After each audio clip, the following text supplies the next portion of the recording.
There is nothing more satisfying than a mouthful of thirst-quenching, tasty goodness found in a can in our fridge. The red, white, and blue logo has become the public's favorite and has been forged into their subconscious for numerous years since the logo came into being in the 1900s. Pepsi has sustained many transformations in its branding, from being vintage design to Hollywood-style vibe. The original Pepsi came into being in 1893, developed by Caleb Bradham. It was initially called Brad's Drink. Bradman had installed a soda fountain in his pharmacy. The soda was a mix of water, sugar, caramel, nutmeg, cola nuts, and some other zings. As the soda gained popularity, Brad wanted to have a captivating name for the drink, so he finally named it Pepsi-Cola. He also trademarked the name Pepsi-Cola in the summer of 1903. The soda was shortly all over in North California in drugstores and other stores. The brand eventually flourished, and by 1910, it had franchises in almost 24 states. In 1931, the company's assets were selected by Charles G. Guth. He is also the originator of the modern Pepsi-Colas. As he founded a new Pepsi-Cola company, Charles had a chemist to formulate the soda into an improved drink and establish new bottling operations. In 1933, the brand was acquired by Loft Incorporated, and the bottle sizes also changed from 6 ounces to 12 ounces, along with a catchy tagline, refreshing and healthy. The innovation of the Pepsi logo we see today came by the CEO of Pepsi in the 1940s, Walter Mack. Throughout the century, the Pepsi owners have changed its logo in order to rebrand. To support the U.S. in World War, the Pepsi logo, which was a globe, was created in red, white, and blue as a way of showing its patriotism. The ingenious African-American marketer Edward F. Boyd and the president, Walter Mack, concocted the very first advertising scheme to feature the adverts with African Americans, as they recognized them as a valuable demographic and portray them positively. This was the start of an innovative marketing strategy, which now is also known as niche marketing. This made Pepsi one of the most revolutionary companies of its time. Pepsi attained a deep resonance with its buyers by continuing the campaign despite the backlash from the racist groups. This venture led to positive sales. Pepsi mostly ducked the stereotypical images in the media that depicted Uncle Ben's and Aunt Jemima's. Their roles were to draw a smile from white buyers. Rather, Pepsi represented the black audience as confident citizens who displayed a good taste in their drinks. The campaigns were mostly held at New Orleans, which were attended largely by black kids. The campaigns would encourage children to collect Pepsi caps, which they could exchange for rewards. The former vice president of the Coca-Cola Company, Alfred N. Steele, became chief executive officer in 1950. His focus on advertising campaigns and sales promotions boosted Pepsi-Cola's disposable earnings 11-fold during the 1950s. By 1965, Pepsi-Cola merged with Frito-Lay, which is the creator of snack foods like Doritos, Fritos, Lay's potato chips, and pretzels. The company enlarged and diversified further when it purchased restaurant chains Pizza Hut, KFC, Taco Bell, and 7-Up International. PepsiCo then acquired more products in order to add healthier products in their variety, like Dole juice brands and Tropicana. Pepsi continued to be a hit for several years and relished a revitalizing rebranding in the 70s when Joan Crawford ignited the Pepsi's advertising campaigns by making television appearances.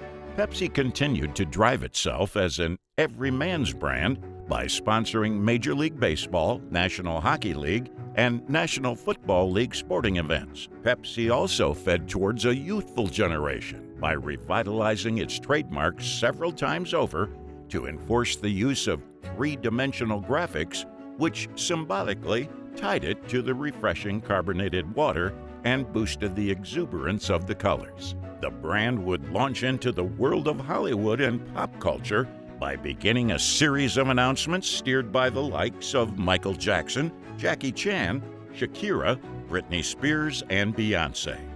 This was done to show that Pepsi is not only a brand for the rich and exclusive, but this suggested that it was also a representative of the younger generation.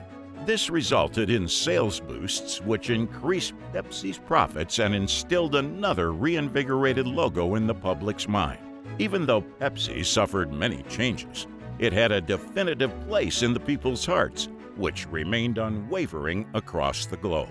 In 1996, Pepsi Company launched a highly effective marketing strategy called Project Blue.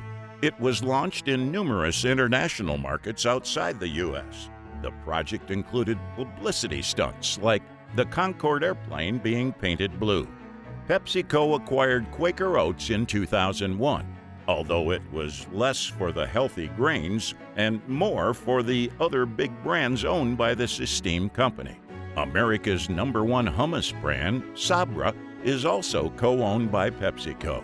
Sabra is by far the major player in the U.S., controlling 60% of the country's hummus market. PepsiCo bought Stacy's wholesale business in 2006. By this point, the company was selling nearly $65 million in pita chips annually. PepsiCo bought the Naked Juice Company in 2006 to supplement PepsiCo's overall health and wellness focus, according to Greg Shearson. He was the president of Tropicana Products North America. PepsiCo and Starbucks partnered up in 1994 to advance and allocate ready-to-drink cold coffees to stores, vending machines, and soda fountains, along with Pepsi's soft drinks across the U.S. While PepsiCo is mainly known for its sugary soft drinks, the corporation also produces bottled water brands Aquafina and LifeWater. Even though PepsiCo does not own Lipton utterly, the company distributes and sells Lipton's ready-to-drink beverages in a partnership with Unilever. It is similar to their deal with Starbucks.